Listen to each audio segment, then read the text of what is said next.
Hello दोस्तों, स्वागत है आपका अपने इस यूट्यूब चैनल में जिसका नाम है मिश्रा एजुकेशन, जहां पे हम लोग तैयारी कर रहे हैं जीआईसी लेक्चरर फिजिक्स के लिए। तो दोस्तों, ये आज का जो वीडियो है वो मैकेनिक्स पोर्शन में होने वाला है और मैकेनिक्स पोर्शन में भी हम लोग आज करेंगे ग्रेविटेशन पोर्शन। आप देखिए, कोर्स में दो टॉपिक ग्रेविटेशन से दिए गए हैं। एक है आपका केपलर्स लॉ, केपलर का नियम, और दूसरा है सैटेलाइट मोशन ऑफ सैटेलाइट यानी उपग्रहों की गति। तो दो टॉपिक आज हम लोग इस पे कवर करेंगे और इसके बाद हम जब वीडियोस डालेंगे तो अलग अलग पोर्शन से अल्टरनेट पे करेंगे। जैसे आज मैकेनिक्स किया है तो कल किसी और टॉपिक में, ताकि जो लोग अलग अलग पोर्शन से तैयारी कर रहे हैं उनके लिए लाभदायी हो। अच्छा, जो लोग आज इस वीडियो को पहली बार देख रहे हैं, मेरा रिक्वेस्ट है कि आप मेरे चैनल को सब्सक्राइब कर लीजिए, क्योंकि यहाँ वीडियोस आती रहेंगी। साथ ही साथ आप मेरे टेलीग्राम ग्रुप को भी ज्वाइन करिए, जहां पर बहुत सारे लोग ऐड हुए हैं और अपने थॉट्स शेयर कर रहे हैं, अपने क्वेश्चन आंसर एक दूसरे से पूछ रहे हैं। तो इससे क्या होगा, कंपटीशन आपका बड़ा हेल्दी हो जाएगा और अच्छा फील होगा आपको कि हम कहाँ स्टैंड कर रहे हैं।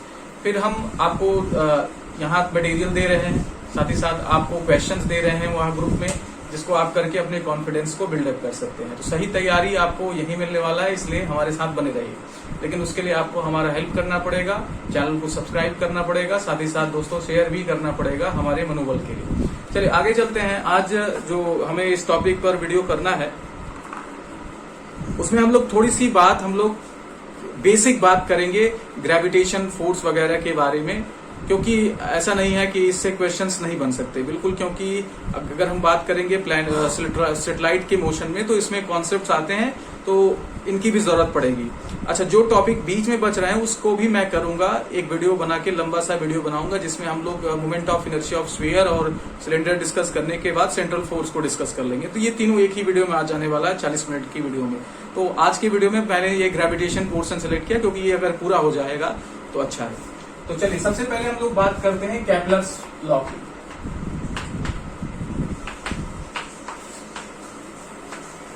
यानी केपलर का नियम।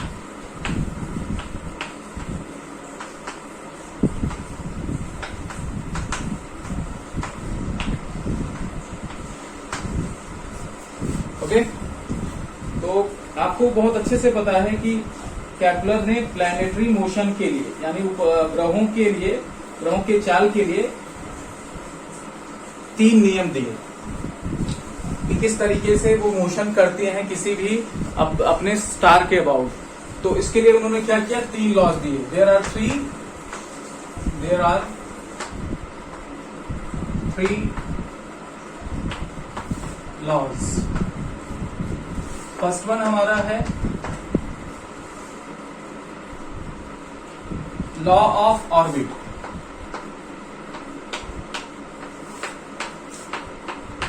इसे हिंदी में कक्षाओं का नियम कहा जाता है, कक्षाओं का नियम।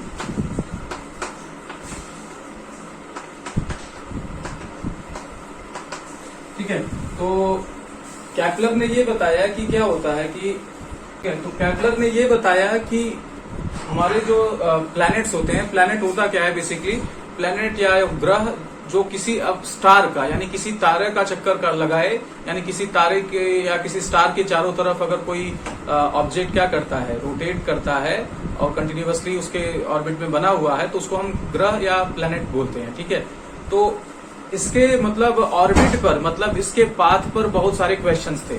किसी ने कुछ कहा, किसी ने कुछ कहा। सक्सेसफुली फर्स्ट टाइम केपलर ने इसको सही समझाया।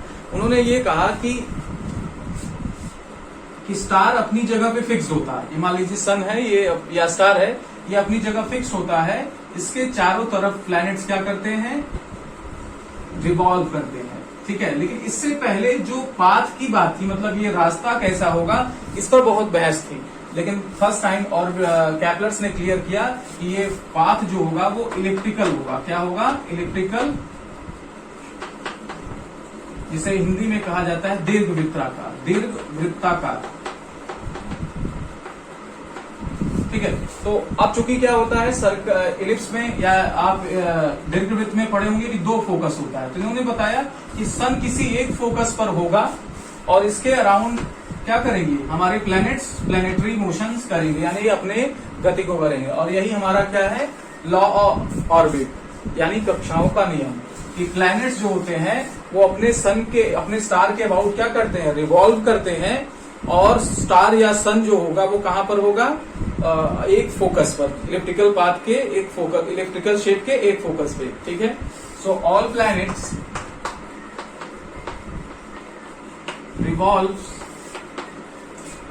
revolves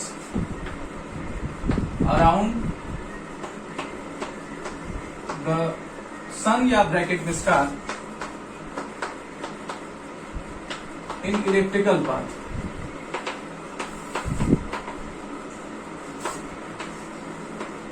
and sun or star and sun is situated at one of foci of ellipse। ठीक है, तो हिंदी में बोले कि क्या ग्रह सूर्य के चारों तरफ या तारा के चारों तरफ दीर्घवृत्ताकार पथ पर गति करता है तथा सूर्य एक फोकस पर स्थित होता है। ठीक है, तो ये आपका लॉ ऑफ ऑर्बिट है। हिंदी इंग्लिश दोनों में बताने की मैंने कोशिश की। अब नोट्स का बहुत समय रहा नहीं, आप बस प्रॉपर एक अपने लिए तैयार कर लीजिए कि आप कैसे उसे लर्न कर सकते हैं, कैसे याद कर सकते हैं। तो ये मेरे ख्याल से ज्यादा बेटर होगा। तो ये पहला नियम रहा जिससे हमें ये क्लियर हुआ कि सन क्या होता है, इलिप्टिकल पाथ, स्टार्स, प्लैनेट्स जो होते हैं वो इलिप्टिकल पाथ पे मूव करते हैं। तो सेकंड जो दूसरा नियम है वो है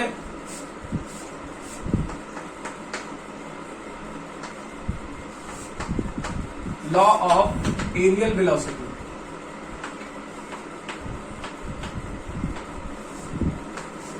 लॉ ऑफ एरियल वेलोसिटी या इसे लॉ ऑफ एरिया भी बोला जाता है। हिंदी में बोले तो क्षेत्रफलीय वेग का नियम।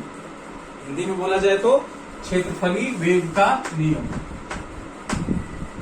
क्योंकि हिंदी मीडियम के लोग भी क्या है प्रिपेयर कर रहे हैं, तो मुझे जरूरी है कम से कम टर्म्स का नाम लेना जरूरी है। चीजें सेम है, बस एक बार क्लियर हो जाए हाँ हम क्या पढ़ रहे हैं, तो अपने हिसाब से चलता है।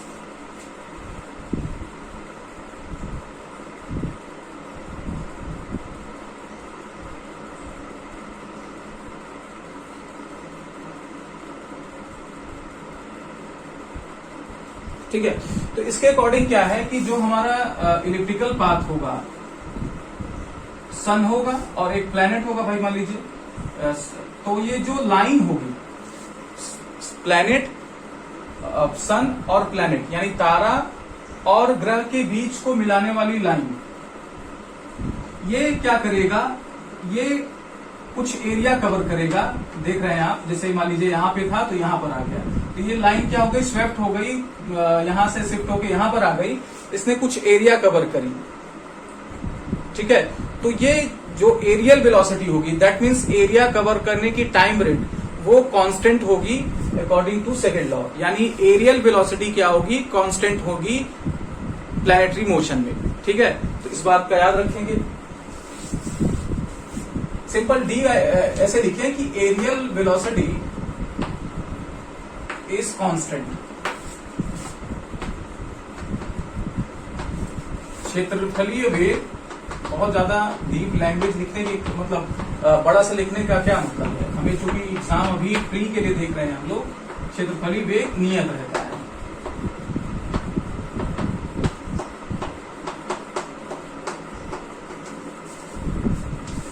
ग्रहों का क्षेत्रफलीय वेग नियत रहता है, यानी areal velocity of planets are remains constant. Remains constant लिखना चाहिए, इज रिमेन्स कांस्टेंट, यानी डीए बाई डी टी क्या है, एरियल वेलोसिटी का एरिया का छोटा सा कंपोनेंट, और ये क्या है, टाइम इंटरवल इज कांस्टेंट। ये दूसरा नियम है, इसको थोड़ा हम लोग और कंक्लूजन करते हैं, इससे हम लोग कौन सी बात को समझ सकते हैं।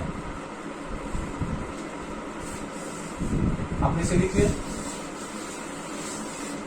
तो देखिए होता क्या है, मान लीजिए ये हमारा सन है और ये प्लैनेट है, तो ये जब एरिया कवर करेगा या ये एरिया बात करें हम लोग, मान लीजिए ये एरिया, तो आप देख सकते हैं कि जब यहां पर नजदीक आएगा तो ये एरिया जो होगा वो क्या होगी, अगर हम यहां से दो पतली लाइन भी खींचते हैं तो वो क्या होगी, काफी एरिया कवर करेगी, क्योंकि यहां से यहां तक की डिस्टेंस बहुत ज्यादा है। लेकिन यहां पर चूंकि प्लेनेट से यहां तक की दूरी जो है वो बहुत कम है, इसकी वजह से होगा क्या कि यहाँ पर एरिया कम कवर होगी अगर सेम स्पीड से मूव करे तो। इसका मतलब यहाँ क्या होता है, प्लेनेट धीरे चलने लगते हैं, यहाँ प्लेनेट धीरे चलने लगते हैं, और जब यहाँ पर आते हैं तो ये क्या होते हैं, अपनी स्पीड को बढ़ा लेते हैं। तो इसका हमने क्या तात्पर्य, इसका क्या मतलब समझा कि जब प्लेनेट दूर होगा तो उसकी स्पीड कम होगी, और जब नजदीक होगा तो इसकी स्पीड ज्यादा होगी।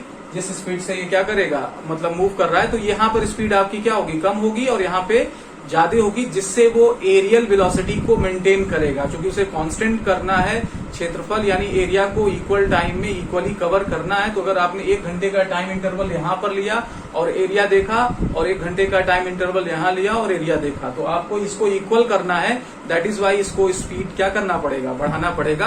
तो आप प्लैनेट्स में ये देखेंगे कि जब वो स्टार के पास में होता है तो तेजी से मूव करता है, और दूर होता है तो स्पीड कम होती है। तो इस लॉ से हमें यही आउटकम मिलता है, ठीक है। तो ये लिख सकते हैं। अच्छा, यहां पर एक इंपॉर्टेंट बात और बता दिया जाए कि जो ये पॉइंट्स होते हैं, फॉर एग्जाम्पल जैसे ये पॉइंट है जो सबसे नियरेस्ट है, और ये मान लीजिए ये आर मीन मतलब सबसे नजदीक, और ये आर मैक्स ये सबसे ज्यादा दूरी। दो दूरियां सबसे क्या है, निश्चित है। एक तो ये प्लैनेट से सन की सबसे कम दूरी, जहां पर इसकी एरियल वेलोसिटी सबसे ज्यादा होगी, और यहाँ पर क्या होगी, एरियल वेलोसिटी सबसे कम होगी, क्योंकि ये सबसे दूर वाले पॉइंट्स है। इनको हम लोग क्या बोलते हैं, जरा उसको हम लोग देख लेते हैं कि नियरेस्ट पॉइंट को, नियरेस्ट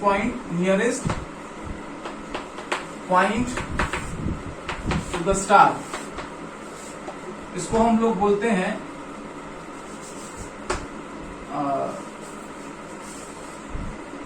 हाँ स्पेलिंग भूल रहा था मैं, पेरिजी, जिसे हम निकटतम बिंदु कह सकते हैं हिंदी में बोले तो। निकटतम, यहां पर वेलोसिटी क्या होता है, वेलोसिटी मैक्सिमम होता है। Velocity of planet is maximum, याद रखिएगा। और दूसरा जो पॉइंट होता है उसका भी स्पेलिंग देख लें, गड़बड़ हो जाएगा, जिसको हम लोग क्या कह सकते हैं, मैक्सिमम डिस्टेंस कह लेते हैं। मैक्सिमम डिस्टेंस को हम लोग क्या बोलते हैं, एपोजी, दूरस्थ बिंदु।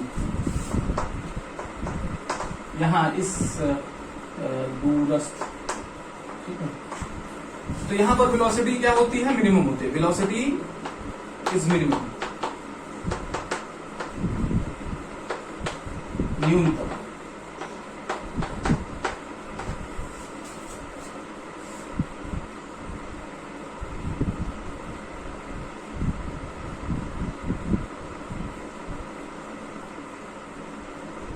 चलिए, इससे एक चीज और कंक्लूड किया जाता है, हम लोग उसको भी कंक्लूड कर लेते हैं, क्योंकि एग्जाम्स में बहुत पूछा जाता है।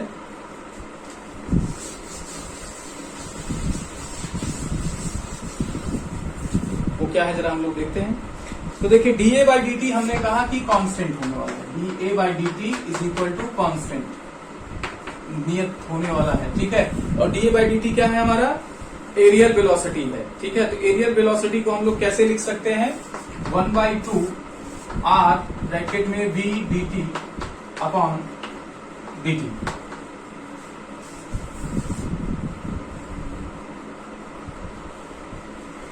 है ना। तो अब इसको हम देखिए डी टी से क्या कर दें, कैंसिल कर दें, तो क्या बचेगा हमारे पास, हाफ आर वी। कर सकते हैं, कोई बड़ी बात नहीं है। वी डी टी आपका डिस्टेंस हो जाएगा, और ये भी क्या होगा, आर डिस्टेंस है, तो डिस्टेंस को मल्टीप्लाई किया जाता है तो एरिया मिलता है कि नहीं, मिल जाएगा। अच्छा, अब हम लोग क्या जानते हैं, एल, ठीक है, हाफ है आर वी। अभी नई क्वांटिटी से हम लोग रिप्लेस कर देते हैं, एंगुलर मोमेंटम।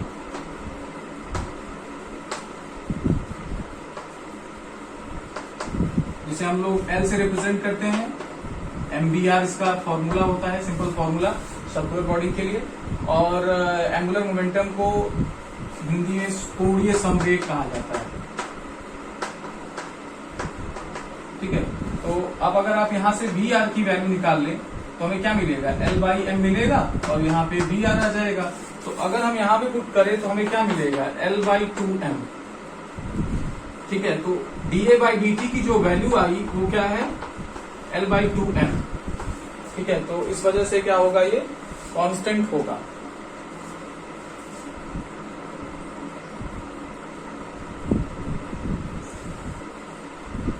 चलिए आगे चलते हैं, हम लोग बात करेंगे थर्ड लॉ का। थर्ड लॉ टाइम से रिलेट करता है। टाइम इंटरवल, जिस इंटरवल में क्या करेंगे वो रोटेट करेंगे, लॉ ऑफ पीरियड्स के नाम से जाना जाता है, जिसे हिंदी में परिक्रमण कालों का नियम कहते हैं। जिससे क्वेश्चंस बन सकते हैं न्यूमेरिकल, खासकर तीसरे नियम से ही क्वेश्चंस पूछे जाते हैं ज्यादातर, दूसरे तीसरे से, दूसरे का एप्लीकेशन और तीसरे से क्वेश्चन। ठीक है, तो लॉ ऑफ पीरियड्स,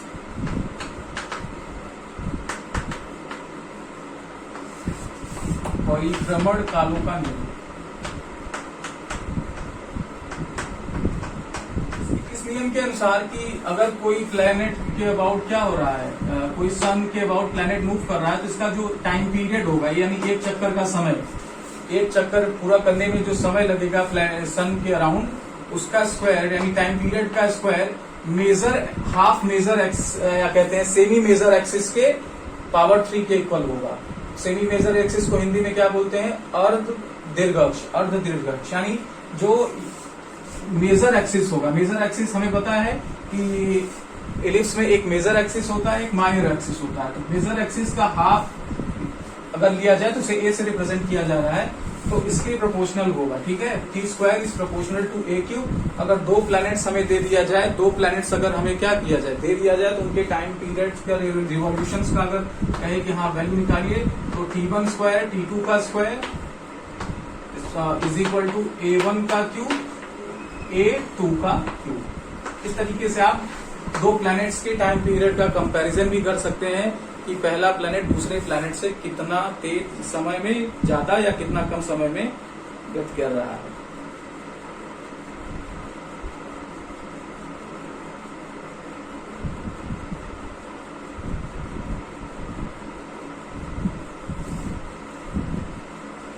चलिए कुछ इंपॉर्टेंट हम फॉर्मूला यहाँ पर आपके लिए लिख रहे हैं जो एग्जाम में काम देगा।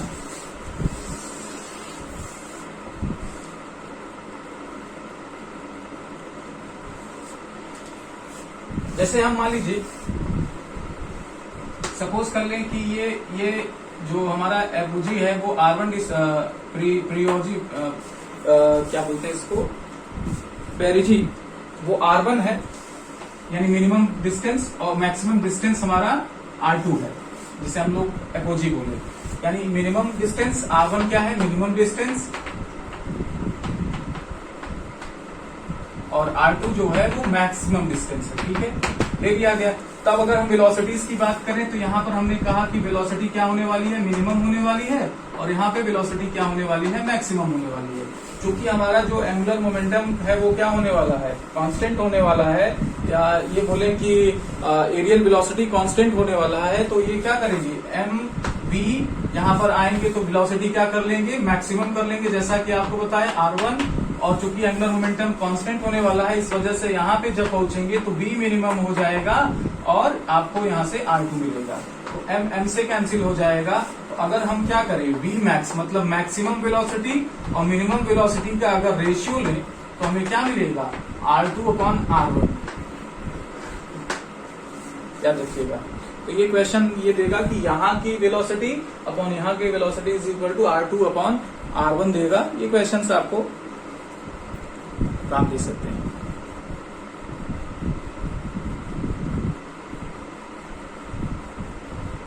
चलिए आगे चलते हैं। ए का आर के साथ रिलेशन, ये जरूरी है, ये भी ए के साथ जो हमने क्या किया, सेमी मेजर एक्सिस ए लिया, तो ए के साथ आर का जो रिलेशन होता है वो R1/R2/2 होता है। अभी सब प्रूविंग मैं यहाँ नहीं करा पाऊंगा क्योंकि समय की कमी है और हमें जरूरत भी नहीं है। चलिए आगे चलते हैं। ये रही आपका कैपलर्स के लॉज। अब हम थोड़ी सी बात न्यूटन्स लॉ के करेंगे, सिर्फ फॉर्मूला, हालांकि ये दिया नहीं है लेकिन चूंकि प्लैनेटरी मोशन सैटेलाइट मोशन दिया है, सैटेलाइट की गति के बारे में दिया है, तो हमें जानने की जरूरत है क्योंकि उसमें हम लोग फॉर्मूला लगाएंगे। तो न्यूटन्स का नियम, न्यूटन्स लॉ ऑफ ग्रेविटेशन, गुरुत्वाकर्षण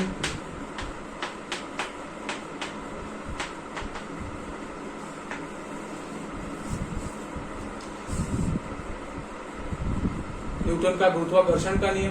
तो इसके अकॉर्डिंग हमने ये पढ़ा कि दो मासेस अगर क्या हो, m1 m2 मासा है और उनके बीच का दूरी अगर r है, तो उनके बीच में एक क्या होता है, अट्रैक्टिव फोर्स एग्जिस्ट करता है जो मास की प्रॉपर्टी है, और वो फोर्स जो होगा उसे ग्रेविटेशन फोर्स का नाम दिया जाता है। इन सब बातों को हम बहुत अच्छे से जानते हैं, बस खाली फॉर्मूला लिखना है हमें यहाँ पे।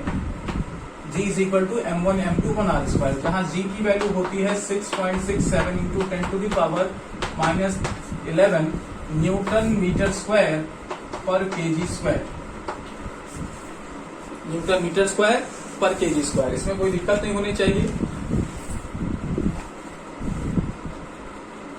डायमेंशन भी आप निकाल के रखिए, मैं यहाँ पे निकाल नहीं रहा हूँ, डायमेंशन आपका काम है, निकाल के रखिएगा।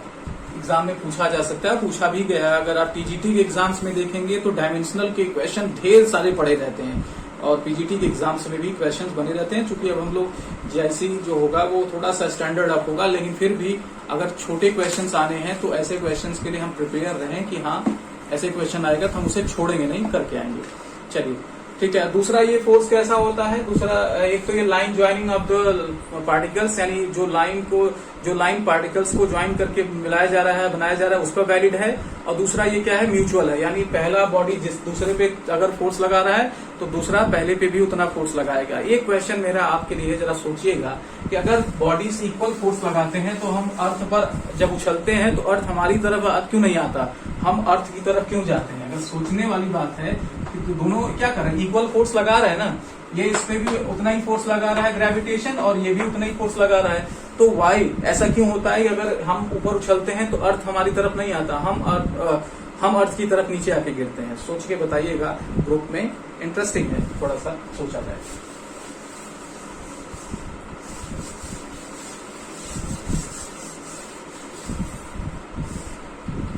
चलिए अब हम लोग बात करते हैं स्मॉल जी की। स्मॉल जी यानी ग्रेविटेशन एक्सीलरेशन, सिर्फ फॉर्मूला पर्पज से माय डियर फ्रेंड्स, इससे ज्यादा मैं कुछ इसमें नहीं करूंगा।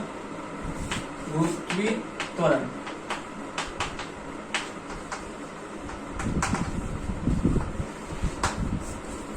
यानी एक बॉडी अगर क्या करे, ऊपर से फ्री फॉल कर दिया जाए यानी फ्रीली छोड़ दिया जाए तो अर्थ की तरफ गिरना शुरू कर देती है due to gravitational force of the earth. और जब नीचे गिरते वक्त उसके एक्सेलरेशन में इंक्रीमेंट होता है, वो एक्सेलरेशन में जो इंक्रीमेंट होता है, एक्सेलरेशन के कारण वेलोसिटी में इंक्रीमेंट होता है, उस एक्सेलरेशन को हम लोग ग्रेविटेशनल एक्सेलरेशन बोलते हैं। ठीक है, इसे स्मॉल जी से डिनोट किया जाता है। और स्मॉल जी और कैपिटल जी में जो रिलेशन होता है, G is equal to capital G M upon R E square. ठीक है, तो यहाँ पे जो m है वो मास ऑफ अर्थ है और जी आर जो है वो क्या है, radius of earth. Mass of earth माने पृथ्वी का द्रव्यमान और रेडियस ऑफ अर्थ यानी पृथ्वी की त्रिज्या। तो ये दोनों जो सिंबल्स हैं हमें याद रखने हैं। ठीक है, चलिए अब हम लोग इसके कुछ मतलब हम क्या करेंगे, जब बॉडी को ऊपर ले जाएं तब ग्रेविटेशन फोर्स कितना होगा, नीचे लाएं तो ग्रेविटेशन स्मॉल जी की वैल्यू क्या है, इसके फॉर्मूला रखेंगे। तो इसमें G at height H, small H पर क्या इसकी वैल्यू होगी। तो सिर्फ मैं फॉर्मूला लिखूंगा, डेरिवेशन नहीं। कि अगर मान लीजिए हमारी आर ई रेडियस का अर्थ है और बॉडी को हमने क्या किया, एच हाइट पर ले गए, एच हाइट पर ले गए तो स्मॉल जी की वैल्यू में क्या चेंज होगा, क्या वैल्यू होगी, उसको लिखते हैं। तो अगर हम लोग जी डैश सपोज कर ले, कहाँ पे, यहाँ पे जी डैश सपोज कर रहे हैं, यहाँ पे जी यानी अर्थ के सरफेस पे स्मॉल जी और हाइट एच पे स्मॉल जी, जी डैश। तो ये कितना हो जाएगा, 1 माइनस एच अपॉन आर ई, यहाँ पर 2 भी होना चाहिए, 2h अपॉन आर ई। ठीक है, हाँ लेकिन याद रखिएगा कि यहाँ h जो है ना वो बहुत ज्यादा कम है, मतलब अर्थ के रेडियस से बहुत ज्यादा कम है इन कंपैरिजन। अगर अर्थ हमारा 6400 किलोमीटर है तो ये 2 किलोमीटर 3 किलोमीटर इस तरीके का। तो इस फॉर्मूले को आप देख रहे हैं कि जैसे जैसे ऊपर जाएंगे एच की वैल्यू क्या होगी, बढ़ेगी। अगर इस फॉर्मूले को आप ऑब्जर्व करें तो एच जैसे जैसे बढ़ेगा तो इस वैल्यू में क्या होगी, इंक्रीमेंट होगी और 1 में से माइनस होगा। तो आप समझ सकते हैं कि जी की वैल्यू क्या होने लगेगी, जी डैश की वैल्यू क्या होने लगेगी, डिक्रीज होने लगेगी। यानी हम जैसे जैसे ऊपर जाएंगे हमारी जी की वैल्यू क्या होने लगेगी, डिक्रीज होने लगेगी। याद रखिएगा यहां से, यानी हाइट इंक्रीज करेगा तो इसका मतलब जी क्या होगा, डिक्रीज करेगा या जी डैश। तो जी की वैल्यू हाइट एच पे हम लोगों ने फाइंड किया। अच्छा, किसी हाइट पर कितना चेंज होगा, मतलब ये तो समझ में आया कि इस पर यहां जाने पर इतनी वैल्यू है, लेकिन यहाँ की वैल्यू और यहाँ की वैल्यू में कितना चेंज हुआ। फॉर एग्जाम्पल जैसे हम लोग मान लीजिए यहाँ पर हम 10 मान लेते हैं और यहाँ पे 25 मान लिए, ठीक है, 10 से 25 हो गया, ये डिक्रीज करेगा ना तो 5 होगा, मान लीजिए 5 हो गया। तो हमें यहाँ जी की वैल्यू पता लग गई और जी डैश, तो हम अंतर निकाल सकते हैं, डिफरेंस निकाल सकते हैं कि कितना डिफरेंस वैल्यू आएगी। तो हम डिफरेंस निकाल लें, डिफरेंस इन जी, तो हम उसके लिए क्या कर दें, माइनस कर दें, यानी डेल्टा जी निकाल लें कि दोनों में डिफरेंस क्या होगा। उसके लिए हम लोग क्या कर लें, जी माइनस जी डैश कर लें, क्योंकि ऊपर जाने में वैल्यू क्या हो रही है, कम हो रही है, वैल्यू रख दिया जाए। अच्छा, रखने के साथ हम इसका ब्रैकेट भी ओपन कर दें। चलिए ब्रैकेट ओपन करें, जी माइनस यहाँ पे माइनस ये प्लस हो जाएगा 2h अपॉन आर ई, तो जी जी से कैंसिल हो जाएगा। तो डिफरेंस जो आएगा माय डियर फ्रेंड्स वो आ जाएगा 2h अपॉन आर ई, यानी जो चेंज होने वाला है जी भी तो होना चाहिए, हाँ जी भी होना चाहिए ना, सॉरी जी भी होना चाहिए, 2gh अपॉन आर ई। अब सही है, यानी इतने वैल्यू से हमारा क्या होगा, स्मॉल जी चेंज होगा अगर हम अर्थ के सरफेस से किसी हाइट पर जाते हैं। अब इसी तरीके से डेप्थ में बात करेंगे हम लोग।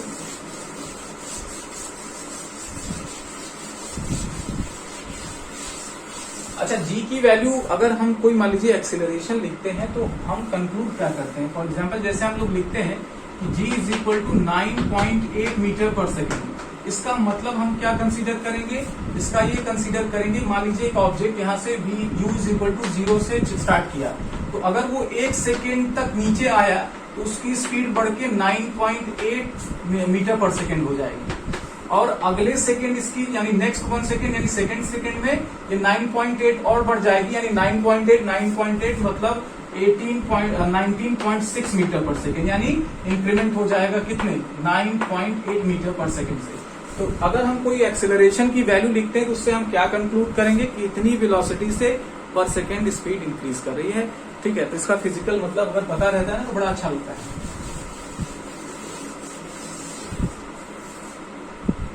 चलिए अब हम लोग स्मॉल जी की वैल्यू एट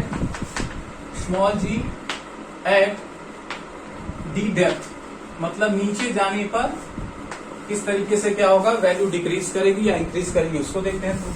तो माय डियर फ्रेंड्स, मैं अभी डेरिवेशन नहीं करूंगा क्योंकि मुझे इस टॉपिक को आज कंप्लीट करना है। तो मान लीजिए आप क्या किए, डी डेप्थ नीचे आ गए और आर ई अर्थ की रेडियस है, तो जो फॉर्मूला होने वाला है या जो जो वैल्यू होने वाली है अर्थ के सरफेस पे आप जी सपोज कर लीजिए और हाइट डेप्थ जी डैश पे, डेप्थ डी पर जी डैश, तो इनके बीच में जो फॉर्मूला होगा वो हो जाएगा 1 माइनस डी अपॉन आर ई।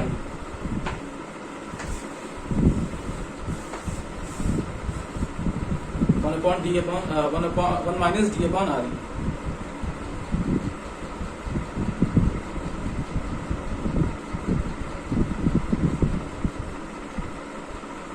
तो जैसे जैसे आप नीचे जाएंगे डी की वैल्यू बढ़ती जाएगी, जैसे जैसे आप डी ऊपर आएंगे मतलब नीचे जाएंगे डी की वैल्यू क्या होती जाएगी, बढ़ती जाएगी, और इस वजह से इस फ्रैक्शन या इस भिन्न की वैल्यू क्या होती जाएगी, बढ़ती जाएगी, और 1 से जब आप माइनस करेंगे तो ऑब्वियस है जी की वैल्यू क्या होने लगेगी, जी डैश की वैल्यू डिक्रीज करने लगेगी। यानी जैसे जैसे आप नीचे जाएंगे यानी डेप्थ की वैल्यू बढ़ेगी, दिस इंप्लाइज कि आपकी जी डैश की वैल्यू डिक्रीज करेगी, यानी नीचे जाने पर क्या होता है, जी की वैल्यू डिक्रीज करती है, ऊपर जाने पे भी नीचे और ऊपर जाने पर जी की वैल्यू कम होने लगती है। लेकिन कहां से ऊपर और कहां से नीचे? अर्थ के सरफेस से।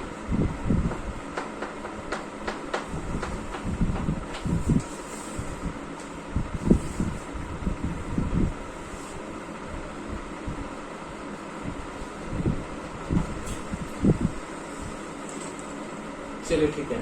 अच्छा, अब हम लोग ये जानने की कोशिश करते हैं कि ठीक है, हम ऊपर भी जा रहे हैं, जी की वैल्यू क्या हो रही है? डिक्रीज कर रही है। नीचे भी जा रहे हैं अर्थ के सरफेस से, तो जी की वैल्यू डिक्रीज कर रही है। तो किधर तेजी से करेगी? माने हम ऊपर जाएं तो जी की वैल्यू क्या तेजी से डिक्रीज करेगी इन कंपैरिजन टू डेप्थ, या डेप्थ जाने में यानी गहराई में जाने पर हमारी जी की वैल्यू जल्दी डिक्रीज करेगी इन कंपैरिजन टू हाइट? तो दोनों फॉर्मूले को देख के बताया जा सकता है। दोनों फॉर्मूले को आप देख के बता सकते हैं कि किसमें क्या होगा, जल्दी डिक्रीज होगा। तो आप देखिए 1 - 2 HRE, ये हाइट के लिए, ये हाइट के लिए, डेप्थ के लिए ऐसे लिख लीजिए, तो अब यहाँ पे आपका क्लियर हो जाएगा। तो अगर आप देखिए डेप्थ के फॉर्मूले में यहाँ D/RE है और यहाँ पे क्या है H/RE। मान लीजिए अगर आप x वैल्यू से नीचे और x वैल्यू से ऊपर ही जाते हैं, अगर आप x वैल्यू से, माय डियर फ्रेंड्स, ऊपर जाते हैं और x वैल्यू से नीचे आते हैं, तो देखिए यहाँ तो D/RE है, यहाँ पे 2 टाइम्स ऑफ H/RE, यानी दोनों जगह आप x करेंगे, दोनों जगह x करेंगे कि नहीं? तो आपको समझ में आएगा कि यहाँ क्या हो रहा है, वैल्यू 2 टाइम्स बढ़ जा रहा है। अगर आप x जा रहे हैं तो आपको 2x रखना पड़ रहा है, यहाँ पे x रखना पड़ रहा है। यानी ऊपर जाने पर g की वैल्यू तेजी से डिक्रीज करती है इन कंपैरिजन टू डेप्थ। यानी अगर आप x हाइट ऊपर जाएं और x मीटर या x मीटर का मान लीजिए डेप्थ में जाएं, तो आपको देखने में आएगा कि जब आप नीचे जाएंगे तो आपकी ग्रेविटेशन एक्सीलरेशन यानी स्मॉल g तेजी से डिक्रीज नहीं करेगी, ऊपर जाने पर तेजी से डिक्रीज करेगी। तो इससे लिख सकते हैं कि ऊपर जाने पर जी का मान तेजी से, या तेजी से, तेजी से घटता है, डिक्रीज करता है। ठीक है, किसकी तुलना में? गहराई की तुलना में, गहराई के कंपैरिजन में। याद रखने के लिए मैं ऐसे लिख रहा हूं ताकि आपको याद।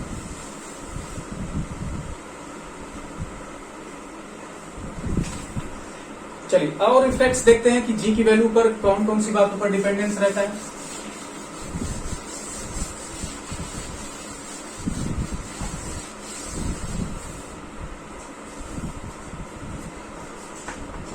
दूसरा सबसे जो अब आपकी मतलब नेक्स्ट पॉइंट है वो है शेप ऑफ द अर्थ। अर्थ के शेप का क्या इफेक्ट होता है?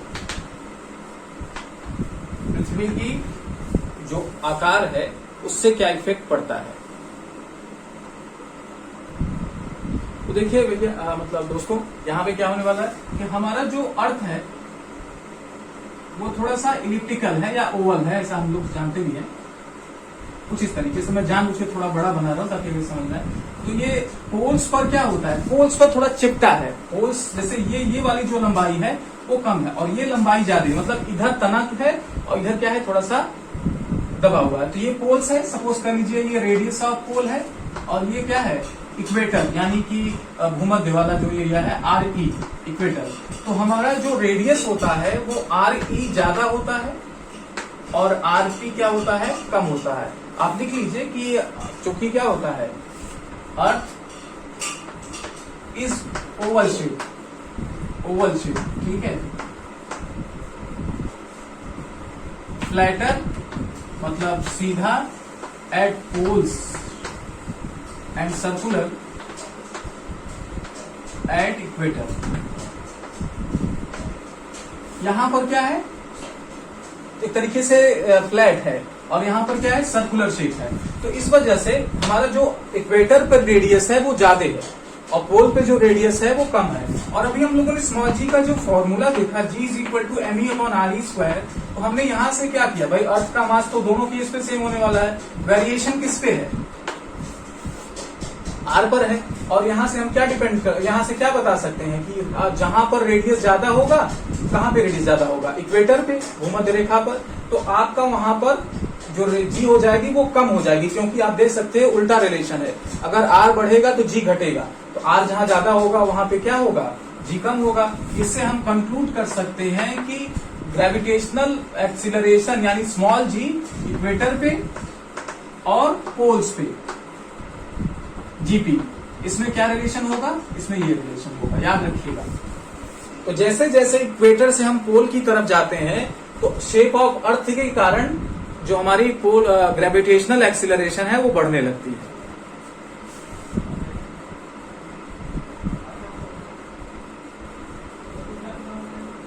चलिए आगे चलते हैं इसके, और नेक्स्ट पॉइंट हम लोग देखते हैं कि रोटेशन, जो अर्थ का रोटेशन है उसके कारण।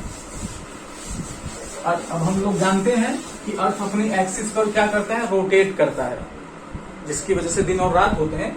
उसकी वजह से क्या इफेक्ट आता है, ड्यू टू रोटेशन।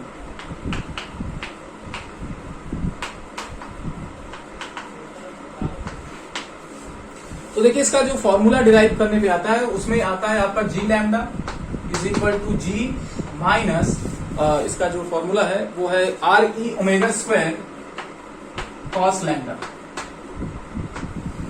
जहां लैम्डा क्या है, अक्षांश, लैटिट्यूड। फॉर एग्जाम्पल जैसे हमारा सपोज कर लीजिए कि ये क्या है, ये अर्थ है, हमने यहां पर पॉइंट लिया, तो अर्थ के ये भूमध्य रेखा हो गई, यहां से सेंटर से एक पॉइंट मिला दे और यहां पर एक क्या कर ले, सर्कल ले ले या प्लेन बना ले। तो ये जो एंगल है लैम्डा, या यहां पर जो एंगल लैम्डा है वो ही क्या है हमारा अक्षांश, जैसे हिंदी में अक्षांश बोलते हैं ना कि उत्तरी अक्षांश, दक्षिणी अक्षांश, लैटिट्यूड। तो ये एंगल कहां से लिया जाता है, यहां से लिया जाता है। तो इससे हम क्या कर सकते हैं, वैल्यूज निकाल सकते हैं कि ड्यू टू रोटेशन जी की वैल्यू कैसे बदलती है। तो आते हैं हम लोग कहां पे, इक्वेटर पे। कहां पे, इक्वेटर पे, यानी बीचों बीच भूमध्य रेखा पे, ठीक है। तो अब आपका यहां पर देखिए, यहां पर कितना एंगल होगा, ये लाइन धीरे धीरे क्या होती जाएगी, नीचे आएगी, तो लैम्डा क्या हो जाएगा, 0 हो जाएगा। लैम्डा क्या होगा, 0 होगा, और लैम्डा 0 होगा तो आप कॉस 0 आपका कितना हो जाएगा, 1 हो जाएगा। तब आपकी वैल्यू देखिए कितना है, G lambda G minus R E omega square.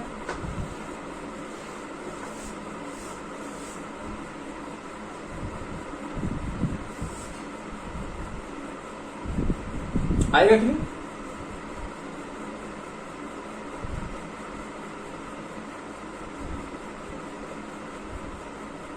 अच्छा, अब आगे चलते हैं। अब हम बात करेंगे पोल्स पे। पोल्स पे बात करने के बाद तब हम ओमेगा में बात करेंगे। चलिए आते हैं पोल्स पे, इसको मैं हटाता हूं।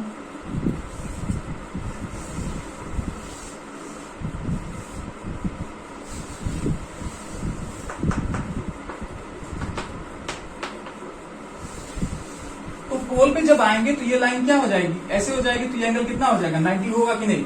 तो पोल पे हमारी जो लैम्डा है यानी एंगल लैटिट्यूड है वो 90 हो जाएगी। तो ऐसे में अगर हम यहाँ पर लैम्डा की जगह 90 रखें तो ये टर्म 0 हो जाएगा, तो ये आपका पूरा 0 हो जाएगा, और जी डैश क्या हो जाएगी, जी हो जाएगी। तो अगर आप यहाँ पर देखें, कहाँ पे, इक्वेटर पे, और पोल पे देखें, तो पोल पर आपकी क्या है, जो जी है वो ज्यादा है, तो जीपी क्या है, ग्रेटर देन जीई है। इससे तो हमें लैटिट्यूड का आइडिया लगता है, लेकिन रोटेशन का कैसे आइडिया लगता है। तो रोटेशन में देखिए, अगर आप देख रहे हैं तो किसी पॉइंट पर रोटेशन जो है वो तब प्रभावशाली है जब आप पोल पे नहीं है, क्योंकि पोल पे जाते ही क्या हो जा रहा है, लैटिट्यूड 0 हो जा रहा है, यानी पोल पे आप खड़े हो जाइए तो स्मॉल जी की वैल्यू में जितना वैल्यू है उतना ही रहेगा, अगर अर्थ की स्पीड बढ़ती है या घटती है। लेकिन अदर पॉइंट्स पे अगर जाते हैं तब इस पर डिपेंडेंस आएगा, और आप देख रहे हैं कि जैसे जैसे एंगुलर वेलोसिटी यानी अर्थ का रोटेशन बढ़ेगा, जी की वैल्यू क्या होती जाएगी, डिक्रीज करती जाएगी।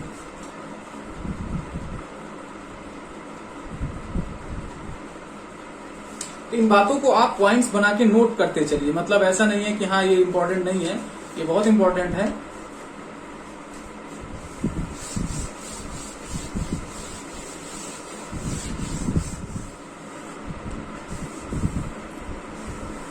ओके माय डियर फ्रेंड्स, आज की इस वीडियो में इतना ही। अगले वीडियो में जब हम मिलेंगे, कल जो अपलोड होने वाली है, उसमें हम लोग बात करेंगे ग्रेविटेशनल फील्ड के बारे में, इंटेंसिटी ऑफ ग्रेविटेशनल फील्ड और ग्रेविटेशनल पोटेंशियल एनर्जी। ये दो फॉर्मूला के बाद या दो डिस्कशन के बाद हम लोग सैटेलाइट मोशन पर आएंगे। सैटेलाइट मोशन फिर उसके बाद उस पर प्रिफरेंट क्वेश्चंस भी अगर हमारा देखेंगे कि वो कैसा क्वेश्चंस आया है, कैसा हम उस पर टारगेट कर सकते हैं। फिर हम लोग इस एटॉमिक स्पेक्ट्रा पर वीडियो बनाने वाले हैं, क्योंकि उसके लिए भी हमारे पास रिक्वेस्ट आ रही है, तो बहुत जरूरी है सबकी बातों का ध्यान रखना। तो फ्रेंड्स, आपको वीडियो अगर पसंद आ रही है तो प्लीज वीडियो को लाइक करिए, चैनल को सब्सक्राइब करिए अगर आप नए हैं, और साथ ही हमारे टेलीग्राम ग्रुप को भी ज्वाइन करिए।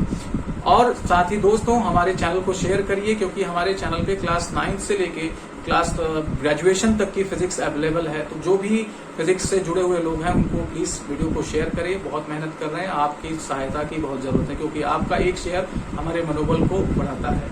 तो इसलिए प्लीज आप इस तरीके से अगर आप हमारा हेल्प करेंगे तो हम आपके लिए ढेर सारी वीडियोस आपके डिमांड पर ले आएंगे। Thank you very much.